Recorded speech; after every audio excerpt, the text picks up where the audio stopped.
Welcome to the Intimate Marriage Podcast, where I teach educated, successful couples how to have incredible, passionate relationships so that you can stop compromising and start feeling fully alive in your relationship.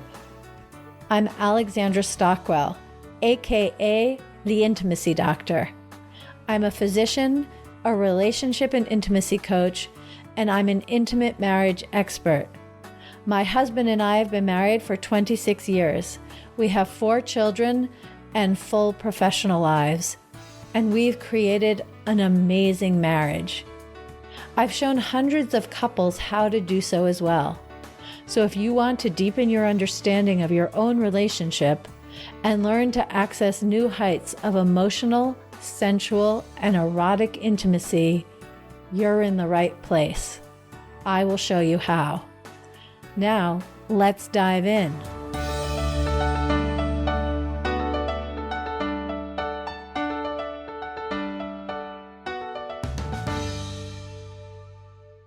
What do you think it takes to have a really fantastic marriage? The thing is, love is not enough. I was speaking with my friend Susie not that long ago, and she was reminding me how a few years ago, she and I were talking, and I was saying, look, love just isn't enough. So much more is needed in order to have a really fantastic marriage. Of course, love is required. It's essential. It's the whole context to even lean in and be with your partner and make things magical and delicious and face the challenges. But love is not enough. What we need is skills and a willingness to grow and experience new things and understand our partner in new ways. In fact, not only is love not enough, but all of us come to marriage with a false sense of what love is. Let me say what I mean. In your childhood, you have your caregivers, your mother and father, or whomever it is that were your primary caregivers, and however they interacted with you, that is what love feels like. So if your mother was a warm, nurturing, attentive, kind woman, of course she got irritated from time to time, but by and large, she was really there for you. Then that is what love feels like to you, and same with your father. But if that's how your parents were, that is what love feels like to you. And when you choose your spouse, you're going to choose someone who offers that to you, and thus you will have the makings of a very healthy, wonderful relationship. But if your parents, let's say your mother was critical and constantly telling you that you were not enough and you needed to be more beautiful, thinner, smarter, the other children in the neighborhood or in your school were more accomplished, whatever it is, or you were hit, or nobody was really paying much attention to you anyway. It was the TV that was your main source of interaction. Obviously, I'm speaking in extremes, although these extremes are totally realistic for many people.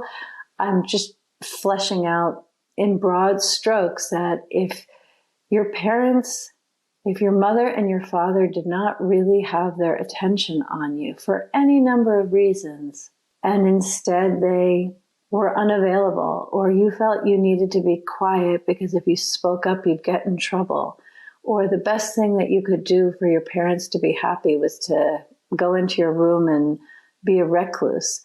Whatever it is that you experienced in your childhood, that's what love feels like to you. Because whatever our relationship with our parents is, informs our sense of love. So if you wonder why you're in a relationship with someone and they're not actually loving, or the two of you don't know how to really hear and see one another, how to be present and say the thing that is most meaningful, or be able to turn a moment of just hanging out into a very special, erotic connection. If you're not experiencing that with your spouse, if you yearn for more intimacy, feeling seen, a depth of connection that just fuels your body, your soul, your spirit, your personal life, and your professional life, then the question is, what did love feel like? Meaning, what was your relationship with your parents like, and what was your place in that? And how have you recreated that with your spouse? This is work that requires courage and the realization that having a fantastic relationship is a learnable skill. I say this so often, and each time it's radical because we feel like we're just handed what we're handed, and that is not true. Every single one of my clients right now, to me, is a walking miracle. In fact, anybody that I coach privately, I experience as a walking miracle, because whatever it is that they are experiencing when I first meet them in terms of disconnection, feeling abandoned, feeling unheard, feeling expectations from their spouse that just don't feel good, having a spouse who only wants sex, having a spouse who doesn't want much sex, whatever it is, it can feel like you're stuck in that, and you're not. You're not stuck. These are learnable skills to be able to open and connect. And of course, love is required, but it just is not enough. That's like saying, you have to have good intentions, and that's enough to accomplish a big goal. It just isn't. If you know that you and your spouse love one another, and you're not actually experiencing the kind of communication, fun, ways of touching one another, frequency of touching one another, all the juicy, intimate, passionate moments, and all the seemingly mundane, tender ones where a lot of deep connection is also possible, then it really is your responsibility to work on your skills so that you can have what you want. So the first skill that I think is essential is to cultivate curiosity. If you're not sure how to go from where you are in your marriage to where you want to be, cultivate curiosity, meaning ask open-ended questions and listen deeply. Your partner is so much more interesting and responsive than perhaps you've ever experienced. And it's not because they didn't want you to see that. It's because you need to ask and listen and make space for new answers, because that is how you will get them.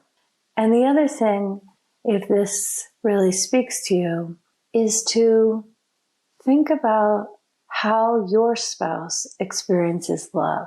The place where this comes up the most is that most people either want to connect in order to have sex, or they use sex to connect.